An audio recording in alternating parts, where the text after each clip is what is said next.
Bismillahirrahmanirrahim. Assalamualaikum warahmatullahi wabarakatuh. Hamdan wa syukran lillah. Salatu wa salaman ala sayyidina Rasulillah wa ba'du.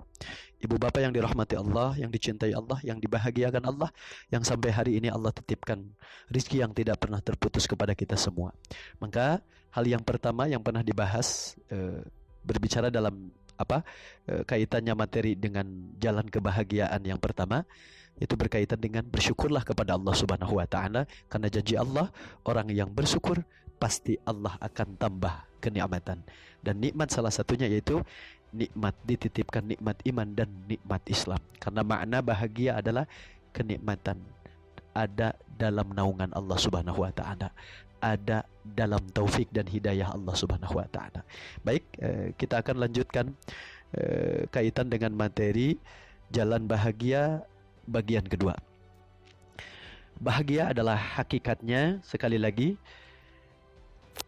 segala sesuatu yang dititipkan oleh Allah Subhanahu wa taala dan pada akhirnya kita pakai untuk menjadi lahan wasilah semakin dekatnya diri kita dengan Allah Subhanahu wa taala. Itu kaitannya dengan bahagia. Walaupun pada akhirnya versi bahagia ini banyak sekali versinya. Tapi pemahaman saya dan versi saya, bahagia adalah manakala kita senantiasa dibimbing oleh Allah Subhanahu wa taala dalam ketaatan kepadanya. Rizki Allah mudahkan, kesehatan Allah sempurnakan, rumah tangga Allah sakinah mawaddah warahmahkan, anak-anak Allah titipkan anak-anak yang soleh dan soleha.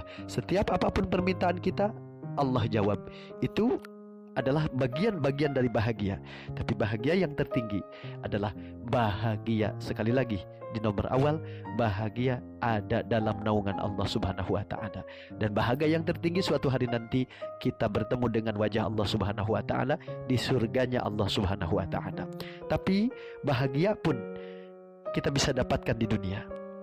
Kita bisa dapatkan di dunia. Walaupun pada dasarnya Allah pernah mengatakan, a'udzubillahi minasyaitonirrajim, innamal hayatud dunya la'ibu walah. Dunia ini adalah tempatnya la'ibun, capek, walahun, dan tempat permainan atau bersenda gurau. Di awal saja, la'ibun, dunia ini tempat capek. Bisa enggak kita bahagia sementara kata Allah dunia ini tempatnya capek? Jawabannya adalah sangat bisa. Sangat bisa. Kenapa jawabannya itu? Lihat anak kecil. Anak kecil walaupun capek-capek main, walaupun wajahnya merah kepanasan, mukanya jadi hitam karena sering kepanasan kan gitu, lari-lari dan lain-lain. Mereka itu capek karena memang prinsip dunia itu ya capek. Tapi dalam capek pun ada kebahagiaan.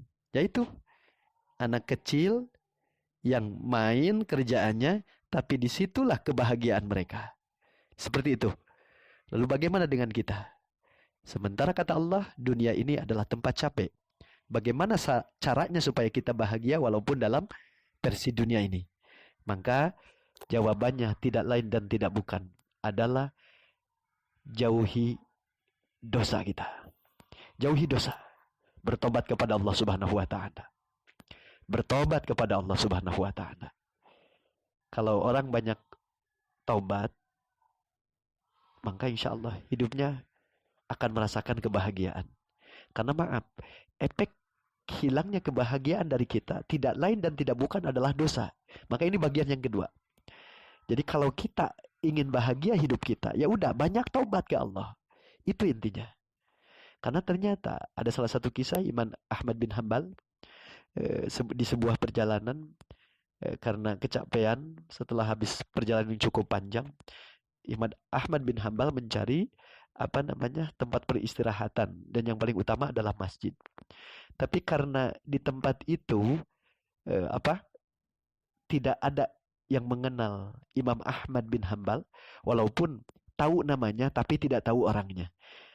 Singkat cerita, Imam Ahmad bin Hanbal menemukan sebuah masjid dan istirahat di situ. Nah, karena di salah satu tempat itu banyak orang yang memang ada kecurigaan kalau memang ada orang yang orang baru masuk ke wilayah mereka, maka mereka sangat menjaga lah seperti itu, yang pada akhirnya Imam Ahmad bin Hambal tidak diperbolehkan diam di masjid, terkecuali hanya untuk sholat saja, baca Quran sebentar, dan silahkan untuk keluar dari masjid itu. Gitu. Nah, apa makna Imam Ahmad bin Hambal seolah-olah diusir oleh warga di situ? Ternyata ada rahasia Allah Subhanahu wa taala. Di waktu itu setelah diusir, Imam Ahmad bin Hambal ketemulah dengan salah satu pembuat roti. Seseorang yang jualan roti lah, pembuat roti lalu dijual. Nah, dipersilahkan untuk masuk ke rumahnya, dijamu dan lain-lain. Dan pada akhirnya karena memang butuh istirahat, butuh menginap, Imam Ahmad bin Hambal diterima untuk menginap di tempat itu.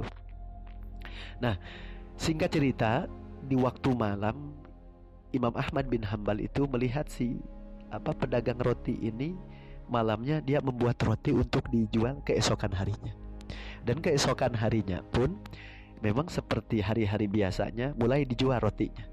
Dijual dan alhamdulillah selalu habis rotinya dengan izin Allah Subhanahu wa taala. Nah, di waktu melihat si penjual roti ini sedang mengerjakan proses pembuatan roti, Imam Ahmad bin Hambal mendengar ucapan yang keluar dari lisan, zikir, yaitu kata Rabbana zalamna anfusana wa illam taghfir lana wa tarhamna lanakunanna minal khasirin. Nah, setelah pulang si penjual roti, lalu ditanyakanlah, wahai penjual roti yang baik, aku ingin tanyakan, kenapa engkau selalu mengucapkan kalimat itu dalam proses menjual roti, membikin roti, pembuatan roti. Lalu sang penjual roti ini pun mengatakan, karena dia belum tahu bahwa ini adalah Imam Ahmad bin Hambal, dia mengatakan, selama ini bukan hanya dalam proses aku membuat roti aku beristighfar, tapi dalam keseharianku itulah yang aku amalkan. Jadi waktu bangun pagi perbanyak istighfar, waktu duha perbanyak istighfar, sebelum duhur perbanyak istighfar. Artinya 24 jam selama dia membuka matanya dan dia usahakan untuk mengucapkan kalimat astaghfirullahaladzim, astaghfirullahaladzim atau sejenisnya. Nah, lalu kata Imam Ahmad bin Hambal, apa yang menjadi memotivasi Anda untuk senantiasa beristighfar? Ya tidak lain dan tidak bukan, aku hanya ingin semakin dekat dengan Allah Subhanahu wa taala, sementara aku adalah orang yang banyak berbuat dosa. Lalu apa hikmah setelah Anda memperbanyak kalimat istighfar ini? Maka jawabannya adalah setiap doaku dikabulkan oleh Allah Subhanahu wa taala. Pengen ini Allah kasih, pengen itu Allah kasih, punya penyakit ini Allah sembuhkan. Semua doanya diijabah oleh Allah Subhanahu wa taala. Tapi kata orang ini, hanya ada satu yang belum diijabah oleh Allah Subhanahu wa taala. Apakah itu? Lalu penjual roti ini menjawab, aku ingin bertemu dengan Imam Ahmad bin Hambal. Imam Ahmad bin Hambal ini tersenyum. Ternyata inilah hikmah Imam Ahmad bin Hambal diusir dari masjid lalu dipertemukan dengan orang yang baik ini, karena salah satunya ada doa orang yang soleh, ada doa orang yang senantiasa beristighfar kepada Allah Subhanahu wa taala. Lalu dia katakan, satu itu yang belum tersampaikan, belum dikabul oleh Allah Subhanahu wa taala. Kalau aku bertemu dengan Imam Ahmad bin Hambal, maka akulah salah satu yang orang paling berbahagia hari ini. Paling berbahagia hari ini. Lalu kata Imam Ahmad bin Hambal, apakah selama ini tidak bahagia? Selama ini aku sangat bahagia, luar biasa bahagia, karena setiap permintaanku dikabul oleh Allah Subhanahu wa taala. Tapi kalau aku bisa bertemu dengan Imam Ahmad bin Hambal, tentulah aku akan lebih berbahagia, karena itu adalah cita-citaku. Nah, pada akhirnya identitas Ahmad bin Hambal, Imam Ahmad bin Hambal ini dikeluarkan atau diceritakan. Selamat, hari ini engkau bertemu dengan seorang yang engkau rindukan, seorang yang engkau senantiasa ada dalam doamu. Akulah Imam Ahmad, akulah Ahmad bin Hambal. Masya Allah, di waktu itu dia bersujud kepada Allah Subhanahu wa taala. Itulah hikmah istighfar dan itulah kekuatan istighfar. Kalau kita ingin semua dimudahkan oleh Allah Subhanahu wa taala, syaratnya tidak lain dan tidak bukan, bertobatlah kepada Allah. Rizki akan mudah, kesehatan akan mudah, setiap apapun akan dipermudah oleh Allah Subhanahu wa Ta'ala. Maka syarat yang kedua adalah kalau kita ingin bahagia, perbanyaklah astaghfirullah rabbi min kulli dzambin kibrin wa atubu ilaih. Atau kalimat yang lain, Rabbana zalamna anfusana wa illam taghfir lana wa tarhamna lanakunanna minal khasirin. Atau la ilaha illa anta subhanaka inni kuntu minadh dhalimin. Atau yang lebih pendek, astaghfirullah, astaghfirullah, astaghfirullah. Itu yang paling pendek. Tapi rutinkan itu, istiqomahkan itu.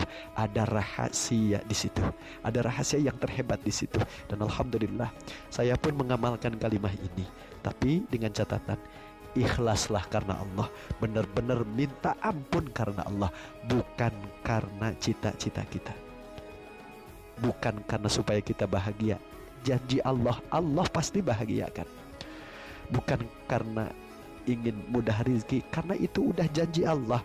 Gak usah khawatir, janji Allah itu pasti Allah kabulkan, atau Allah pasti laksanakan janjinya. Beda dengan kita. Itu maka dari itu rahasia kedua, kalau kita ingin bahagia, semuanya dimudahkan oleh Allah Subhanahu wa Ta'ala, perbanyaklah membaca kalimat astaghfirullahaladzim. Duhai Allah, ampuni dosaku. Tapi ada syaratnya. Di waktu kita beristighfar, ucapkan dengan lisan, tembus ke pikiran kita, dan sampaikan kepada batin atau perasaan kita, dan sampaikan kepada Allah. Hinakan diri kita di hadapan Allah Subhanahu wa Ta'ala. Nah, setelah istighfar, perbanyak sholawat dan istighfar. Tapi bukan sholawat yang pakai nyanyian. Kalau pakai nyanyian seperti itu, khusyuknya nggak ada, khusyuknya hilang. Kadang-kadang maaf ya, itu jadi cemoohan. Tidak sedikit sholawat dipakai joget dan lain-lain. Artinya bukan saya fanatik, enggak. Maksudnya di materi ini kita butuh kehusyuan, kita butuh kehusuan. Itu yang paling utama. Jadi yang terbaik ibadah ya khusyuk kepada Allah Subhanahu wa Ta'ala. Nah, itu kurang lebihnya seperti itu.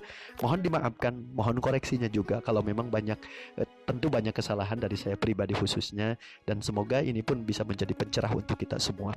Jangan kita mengejar dunia tapi meninggalkan akhirat. Sekarang fokus kepada amalan-amalan akhirat. Insya Allah dunia Allah kasih. Maka sekali lagi, berbanyaklah istighfar dengan penuh kecintaan kepada Allah, dengan penuh rasa roja mengharap ampunan dari Allah Subhanahu wa Ta'ala.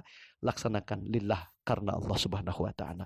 Demikian yang saya bisa sampaikan. Mohon maaf atas segala kekurangan. Billahi fi sabilil haq.